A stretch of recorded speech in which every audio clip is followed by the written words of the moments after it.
Hello and welcome to the Unbotchable podcast. I am your host, Bryant Niles.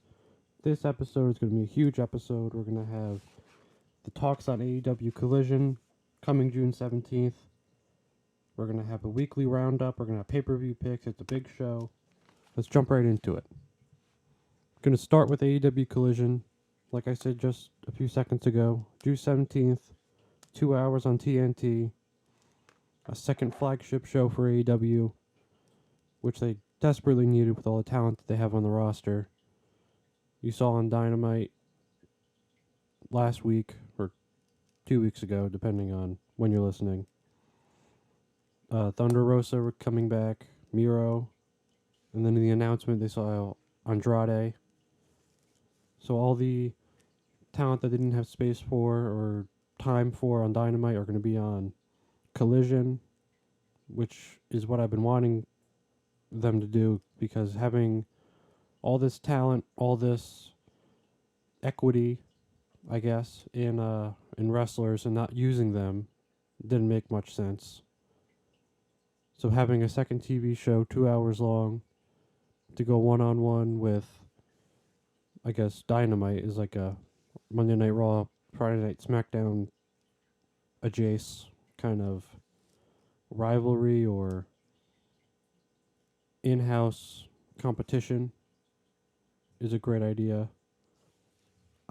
We do not know if they're going to have their own standalone titles. It looks unlikely, considering MJF is on the cover, or not the cover, the promotional poster for the AEW Collision. They should have their own titles, in my opinion. Having their own titles will allow for talent to grow. You know, WWE is having the own issue with the titles being held up, which is why they have the new World Heavyweight Championship, to try to get more people involved, more things to fight over, more room to make stars, more opportunity for big matches, big moments. So if they introduce a Collision World Championship or something, so that'll allow for people like Miro to go fight for that instead of fighting for the International or TNT, which TNT should be on Collision since it's on TNT, and the International should be on Dynamite since it's not branded after a network. But hopefully that means the TBS Championship gets a place to go and not just a one-off on Rampage every week, where it's the Jade Cargill Invitational squash match. So hopefully it can go to either Dynamite, which is on TBS, or even to Collision as their women's championship, to boost the careers of different people and get the ball moving on growing talent internally, bringing in other talent and giving them something to do. I mean, it's taken Jay White like a month to do something, which we're going to get into later with his match against Ricky Starks. But when people go to AEW, depending on who they are and their name, they can kind of get lost in the shuffle because of how small the time slot was on Dynamite, and Rampage only being an hour, and they want to have 7 matches on it for some reason. But for it being such a small show with all the talent that they have, having an extra show like Collision on Saturdays too, where there's no competition with anything else, well, wrestling-wise, no other competition, that'll allow for a lot of the talent that they have that were underutilized, underappreciated during the old Dynamite Rampage setup. It'll allow them for better opportunities to grow and become superstars, and then eventually, if they wanted to bring them to Dynamite and have a draft or whatever they're going to do, go from there. They're probably not going to have a draft because it doesn't look like they're going to split the brand, I guess. They're not going to make it two different shows. It's just going to be two shows, same roster, more time, kind of, which I think is a mistake. I hope they do a draft. I think that would be better for both shows. It'll give more star power to those that are on either show, so that you'll have, say, MJF is on Dynamite and Bryan Danielson is on Collision. He's the world champion, assuming they have one. It brings them both to around the same level, even though Bryan Danielson is, he's probably one of the best wrestlers in the world, and MJF, who's also great, but is he at Bryan Danielson's level? We don't know. So having them hold the similar titles in the same company at the same time, it stirs that conversation. That happened a lot in the WWE with when Roman Reigns was a champion and you had Drew McIntyre or whatever. They said, is Drew McIntyre as good as Roman Reigns? And then they get to Survivor Series and we all know what happened. We got to Clash of the Castle and we saw what happened. But it'll lead to something like that. Maybe they make it an exclusive. They actually do the brand split exclusive, so you can't go back and forth between the shows. And they have a pay-per-view at some point in the year just surrounding a Collision versus Dynamite situation. That would be something that would be pretty interesting, pretty entertaining, considering they're probably going to have different younger talents come up and grow through the show,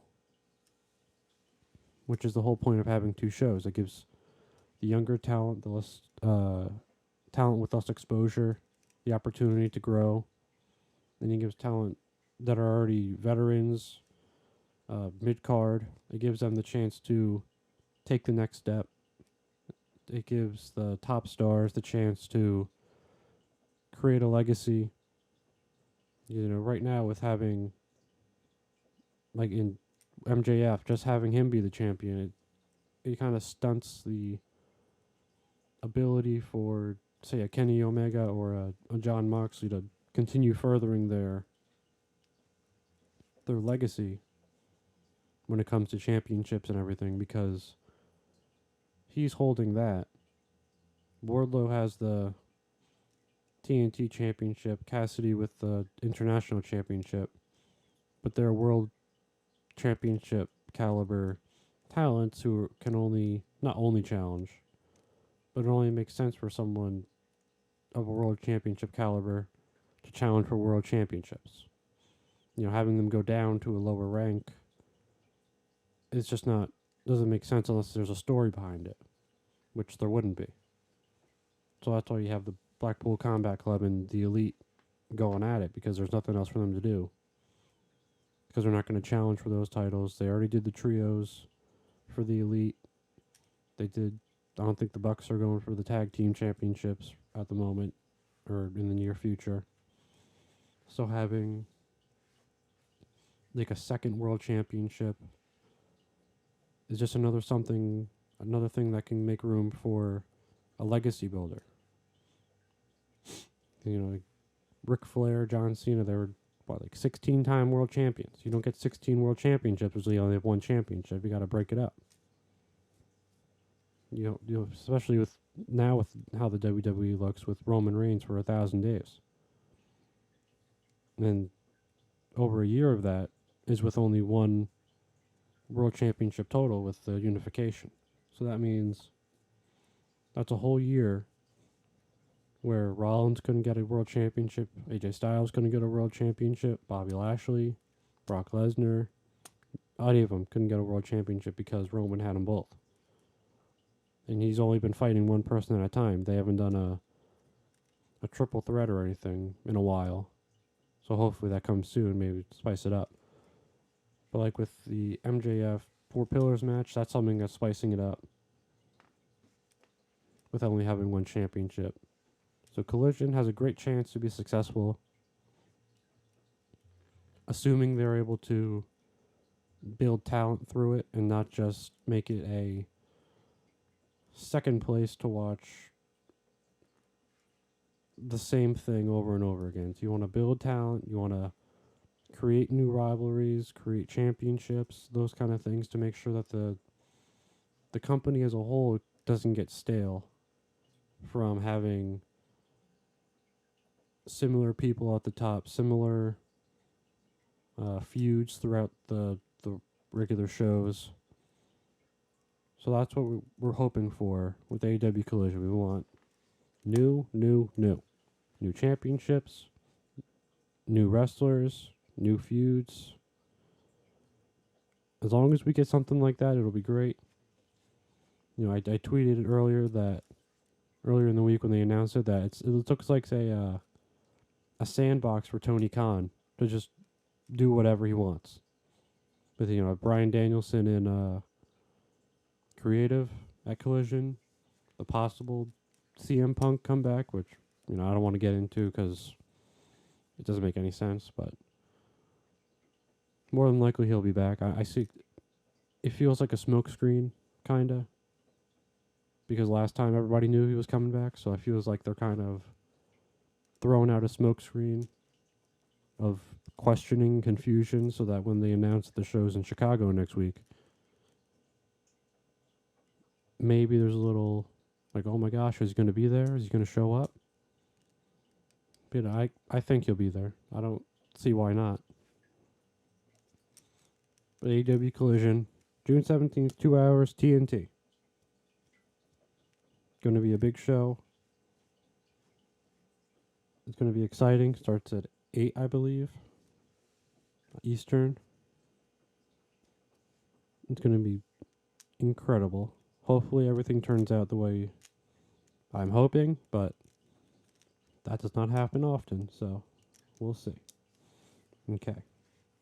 Next, we're going to do a little weekly roundup before we get into the pay-per-view predictions that as of the matches we have now.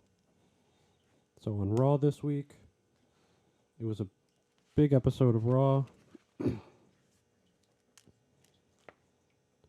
Some key points I want to point out. Mustafa Ali challenges for the Intercontinental Championship at Night of Champions. We'll get into the prediction of that later, but was he the right person? Probably not. I would have liked Bronson Reed. I think Bronson Reed and Gunter would have been a classic. It would have been very exciting to see that, especially since Bronson Reed has just gotten back and he's been performing very well.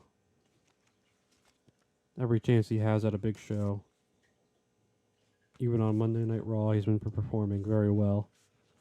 So I think that would have been a great opportunity, especially against someone of the caliber of Gunter in this show, Night of Champions, which is going to crown the next/first World Heavyweight Champion. So having that on the card would have made it even better. Mustafa Ali, we'll have to see how it looks, what happens. Is it the right choice? I would say no.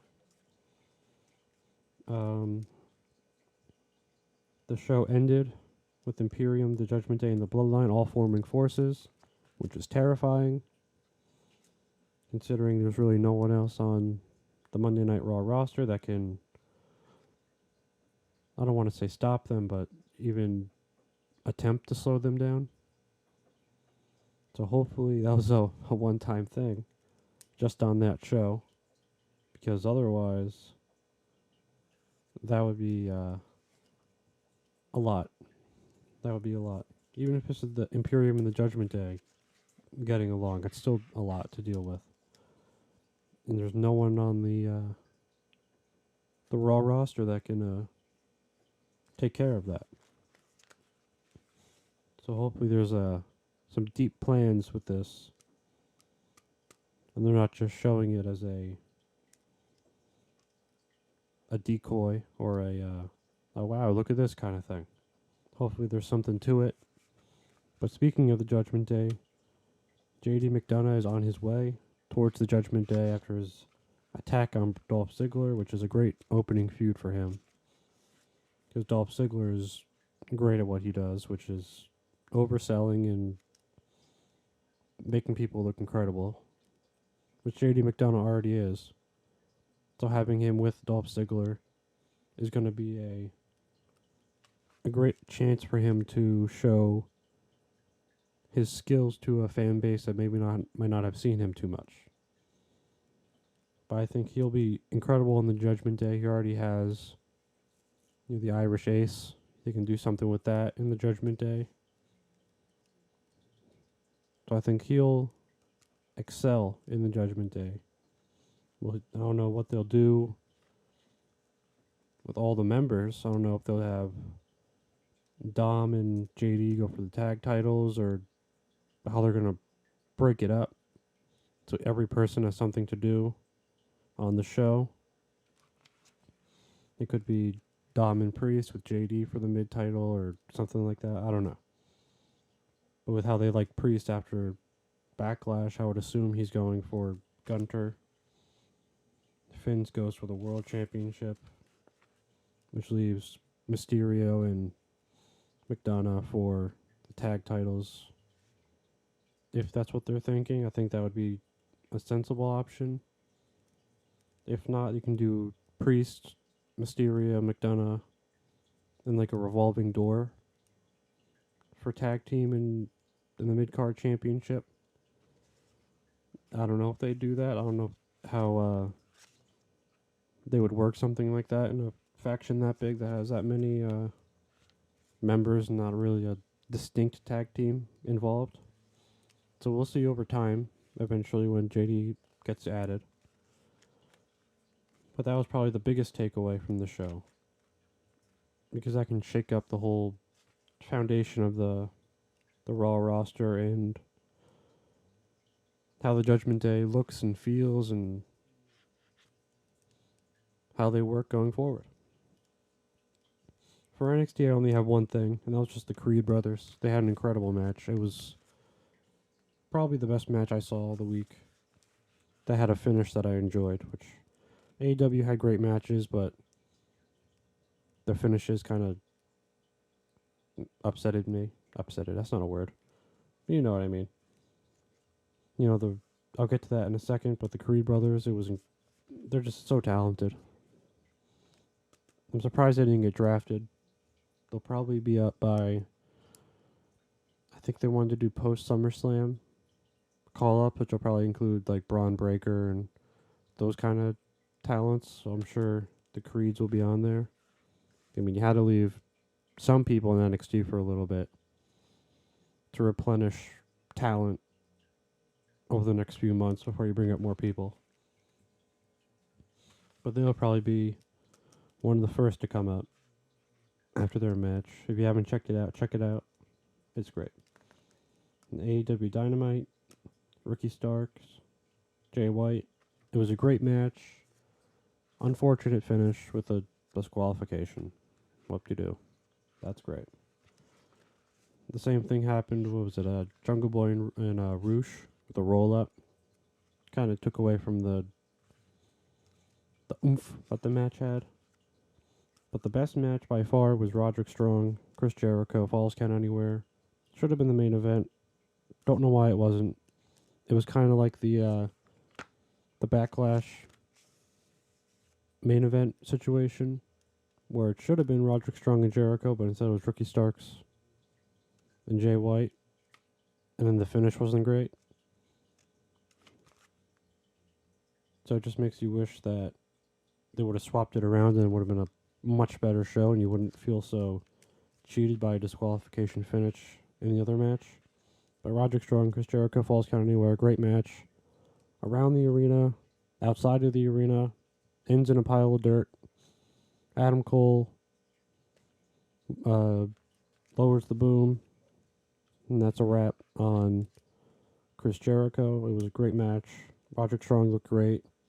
The fans were into it, following around the arena, which is what you want in those kind of matches. You want the fan interaction. You want unique situations when they were on the stairs.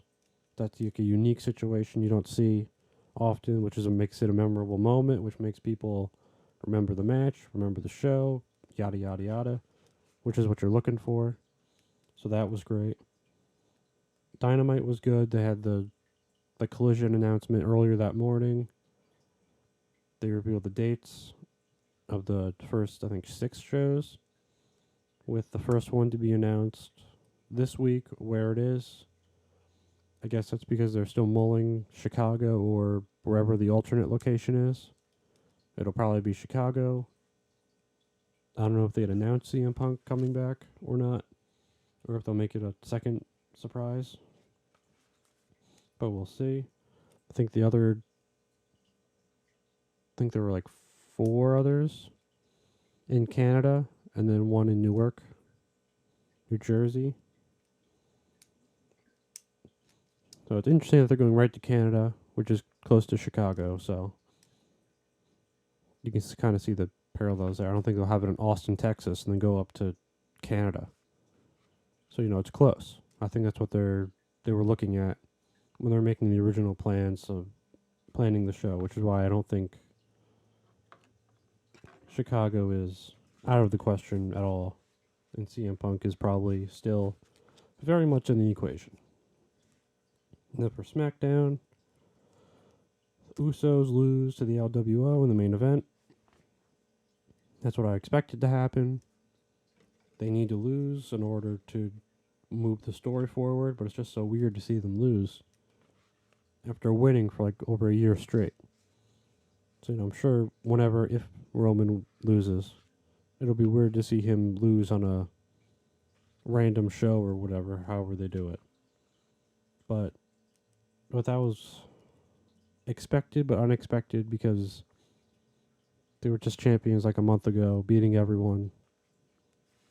No one ever had a chance, and now they just lost on a SmackDown, regardless of distractions or whatnot. Especially on a big match like that in the main event, that's something the Usos usually win. 9 times out of 10. This time it was the one time they lose. Roman Reigns, not happy with the Usos throughout the whole show. Something to watch towards when we get to Night of Champions. They're going to be on the KO show next week. Something to watch there. And then next week we have Karrion Kross versus AJ Styles, which is going to be a great match for both. Karrion Kross can use the big name of AJ Styles to help him a little bit. AJ Styles doesn't need any help, but he'll look great. The Styles match to win, obviously, but I think it'll help both of them in the long run, especially because their ties to Impact and all of that kind of stuff. So I think it's just it's going to be a fun match. It's going to be fun. It's going to be interesting. Looking forward to that one next week. Also, Theory versus Sheamus for the United States Championship next week. Theory is, in my opinion, probably going to lose to Sheamus. I just think a Sheamus run with the Brutes might be a little, I don't want to say more entertaining because I like Austin Theory. I think he's great. But if Austin Theory loses and has a little bit of a character shift, whether it be more towards the good, more towards the bad, somewhere in between, a little shift might endear him a little better, either in a good way or a bad way, and allow him to take the next step towards, challenging a Roman Reigns or something. But in the current iteration, Austin Theory has no shot against Roman Reigns. So having him lose to someone like Sheamus, a veteran, he can carry the title, he can defend it, and he'll have great matches doing so. Having Theory lose, revamp a little bit, maybe, I don't know, start a faction or something a little crazy. Go from there. see how it plays out. If you can move him to the world title scene, give him a shot against Roman, that'd be great. If not, he can still go back for the United States Championship. It's no big deal. But I think Sheamus and the Brutes, they would have a great run with the United States Championship. So hopefully that happens next week. We get Sheamus as your new United States Championship holder. Okay. So now, we are going to get into the pay-per-view picks. It's going to be Night of Champions, Battleground, Double or Nothing. The matches we know as of right now, which is not all of them because we don't know the NXT Women's Championship yet. And then I'm sure there's others that we don't know for sure. You know, AEW likes to add matches last minute, so I'm not going to be able to get them all. But I'll be able to get most. So starting with Battleground, Wesley, Tyler Bate, Joe Gacy, North American Championship. I have Joe Gacy winning. I feel like Wesley has been good as a champion. It's been good for the North American Championship, but having him win these matches that are stacked against him so often, it just doesn't add up, I guess. You know, AEW is doing a similar thing with Orange Cassidy, the International Championship, where he's just always defending it and terrible champion disadvantages and then still winning, which is great. But there has to be a time when that doesn't work. When you can't just keep doing that and expecting the champion to win and everyone to be excited that nothing happened and 87 people were in the match. So I think this is the chance to give Joe Gacy a little push with the Dyad leaving, assuming they still want to leave later in the year. Tyler Bate needs a little character push. Maybe this is the a Wesley joins Schism, like a way to get him to join Schism in this triple threat match. That would be great. Either way, I see Joe Gacy winning. NXT needs that little bit of chaos right now, especially with all the people that left and went to the main roster. Joe Gacy can give them the chaos, make it exciting. So I have Joe Gacy winning the North American Championship. Ilya Dragunov versus Dijak, Last Man Standing. Ilya Dragunov is my choice for that one. He's not going to be in NXT for very long. This will just be a big match for him to win and to carry with him to the main roster whenever he gets up there. You know, they don't have to build him, in other words.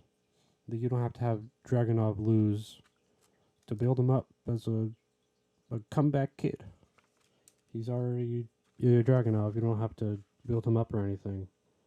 This is his match. Dragon Lee versus Noam Dar for the Heritage Cup. Dragon Lee is my choice. I think they're both great competitors. This would be great for Dragon Lee to win the Heritage Cup because, firstly, it's not like a traditional championship. Because I don't even know if NXT technically considers it a championship of theirs, or if Noam Dar is just defending it like just like his own kind of thing. So I think Dragon Lee winning that would be beneficial for him. It's going to be a great match. It's my choice for match of the night on that show. I'm very interested for it. I'm sure it's going to be incredible. But having him win, I think, would do him more good than it would do harm to Noam Dar. And it would do more harm to Dragon Lee if he lost. So I think having him win would be better. And then Mello versus Braun. Mello wins. There's no reason to take the title off him. I don't need to go into it that much because you don't give Carmelo Hayes a championship for him to hold it for like a month. You got to have him hold it for at least 6-7 months before it becomes in any real jeopardy of losing it. So I think that's my choice there is Carmelo Hayes. When it comes to possible unannounced matches or matches that at least I haven't seen them announce,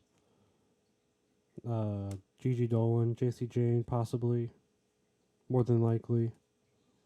I'll go with Gigi on that one. I don't see a reason for her to lose, especially since you want to avoid that Marty Jannetty effect. So giving her a win would be good to help avoid that. JC Jane doesn't really need the win compared to Gigi, so I think that's fine.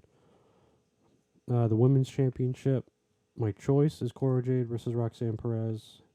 We'll see on Tuesday if they're the ones who win. And out of that match, I would go with Cora Jade to win. Hold the title for 3, 4, 5 months maybe. Build up her brand because she's probably going to be one that's also called up after SummerSlam. And then Roxanne can win it. Someone else can win it. But I think Cora Jade is the better option for that. And that is the pay-per-view predictions for Battleground. Double or Nothing. The Blackjack Battle Royal. I don't know. I don't know who's in it. I know Orange Cassidy is in it. So I guess he's my pick because he's the only one I know who's in it. But I honestly doubt he'll win. So we'll see. The Elite versus the Blackpool Combat Club. Anarchy in the Arena. I'm going to go with the Elite. I think this is the match that they need to win after they came back and had success and then lost the Trios Championships. The Blackpool Combat Club doesn't really need the wins inside of matches because they usually win after the bell or before the bell and backstage. That's usually when they win. And then they win in the ring usually. But I think having the Elite win would do better for the Elite, like in a similar way to Dragon Lee versus Noam Dar. If the Elite lose, it's worse for them than if the Blackpool Combat Club lose. So the Elite should win. FTR versus Jay Lethal and Jeff Jarrett. FTR should win. They're FTR. There's no reason to take the titles off them. Jamie Hayter versus Tony Storm. This one was a tough one for me. I originally chose Jamie Hayter, but then I looked with the injury. They can get a story with that. There's tons of ways where Jamie Hayter can lose and Tony Storm can win. That doesn't diminish Jamie Hayter. So I went with Tony Storm to win this one. New women's champion for AEW. Jericho versus Cole unsanctioned match. I went with Adam Cole. Simply because this would be his not big return match because he had his return match, but his big pay-per-view, I don't know, say main event, but his spotlight match since coming back. So I think he should win. I mean, there's no reason for Chris Jericho to win because he's Chris Jericho already. Him winning would just lead to another fight down the line. Whether Kyle O'Reilly and Bobby Fish Kyle O'Reilly's healthy or not. And if Bobby Fish wants to come back and they maybe do, like a blood and guts or something eventually. But that would only be if Jericho wins, which I don't know if he would win. So I'm going to go with Adam Cole to win that unsanctioned match. Then we have the main event. MJF, Darby Allin, Jungle Boy, Sammy Guevara. I chose MJF, which was a tough one because I think every single one has a chance to win. I think if you had to rank them, who has a better chance to win? I think Sammy Guevara has the least chance to win, which would make him the biggest upset.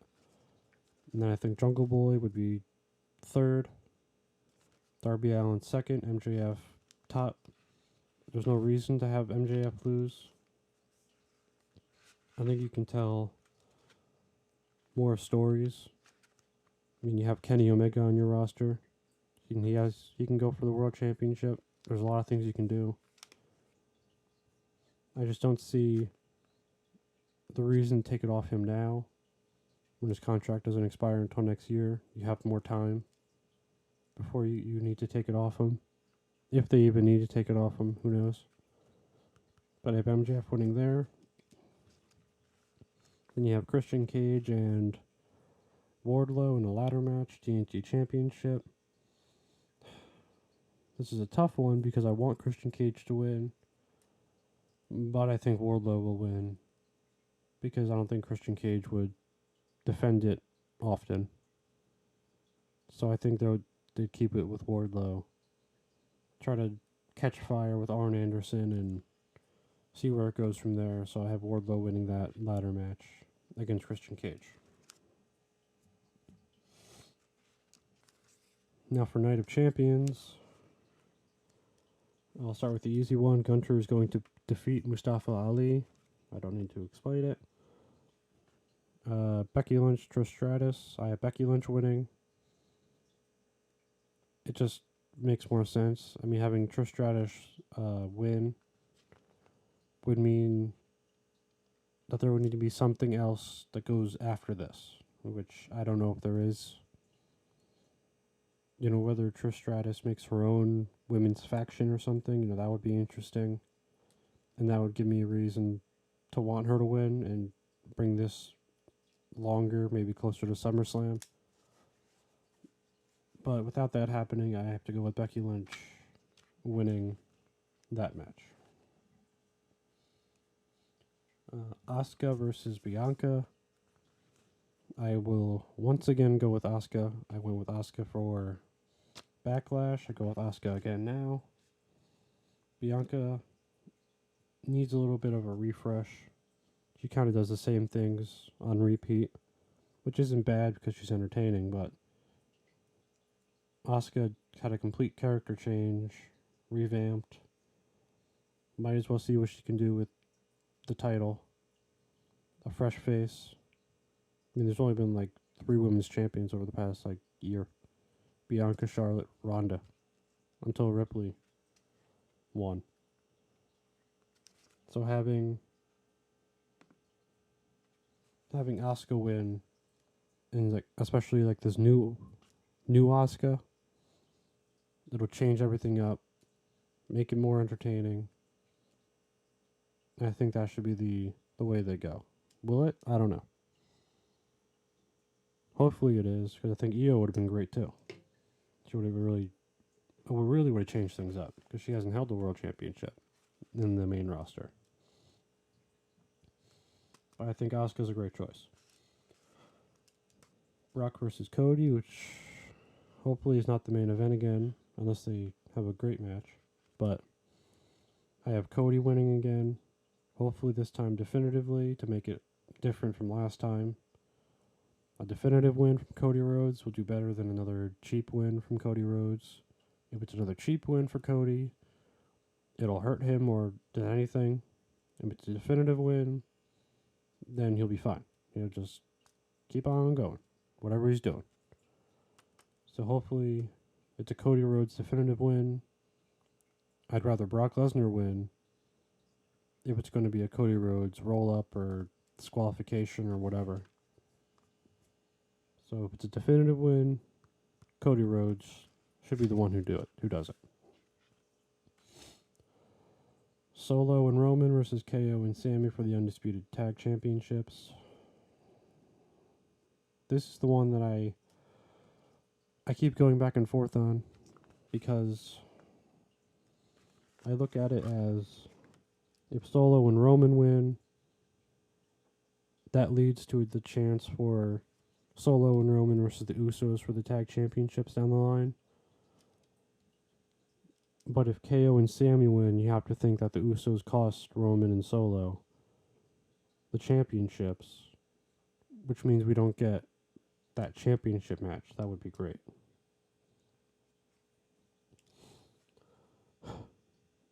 So really picking this one is tough. I didn't think it would be this tough. I guess for now, I'm looking at it and see what I would like more. I'll go with Solo and Roman. To hopefully down the line get Usos versus Solo and Roman for the tag titles. But if KO and Sami wins via distraction from the Usos, I think that would be great too. And it would still lead to some kind of tag team match, but just wouldn't be for the titles, which would take a little bit of the luster off of it. But either way, I think it's a win-win, no matter who comes out on top. And then for the last match, I believe, for Night of Champions so far, AJ Styles, Seth Rollins, the new World Heavyweight Championship. That's another one I went back and forth on, less than the last match. But I still have Seth Rollins winning. When I saw the bracket, he was the one that I wanted to win. And then it grew on me to have AJ Styles win. Because, I mean, he hasn't had a title reign in forever. So I think that would be great. But I'd rather keep the OC and AJ Styles on SmackDown. AJ Styles versus Roman down the line as Roman's next, undisputed championship. I don't think I have a better name for that. It doesn't make any sense now. But having AJ Styles and Roman have a match, say at SummerSlam or something, and the OC stays on SmackDown and all that, I think that would be better. So I have Seth Rollins winning New World Heavyweight Championship. I think that would be the move. You can do either or, but I think AJ Styles can face Roman later. Seth Rollins can bring it to Raw. You don't have to worry about having the SmackDown Women's Championship on Raw and the Raw Women's Championship on SmackDown and no one doing anything about it. We want to avoid another one of those. Assuming that if AJ Styles took it, he would have to leave SmackDown, which means SmackDown wasted a draft pick, and it's just too confusing and doesn't make any sense. So that's what I would go with. I would go with AJ Styles, Seth Rollins, give the belt to Rollins. He can go to Raw, Styles, Roman, SummerSlam. Whew. Last thing, very quickly, AEW Fight Forever finally has its release date. June 27th. I believe that's 2 days after Forbidden Door 2. I'm very excited for that. It's going to be a great game. Hopefully we get more information leading up to the release date. But June 27th, AEW Fight Forever, coming soon. Thank you all for watching, listening, and enjoying this podcast. Make sure you follow us, Instagram, Twitter, Facebook. You can listen here on YouTube or on Spotify, wherever you choose. Let me know what you think. Tweet at me your opinions. If you agree or disagree with my predictions, your opinions on AEW Collision, what you thought of the weekly shows.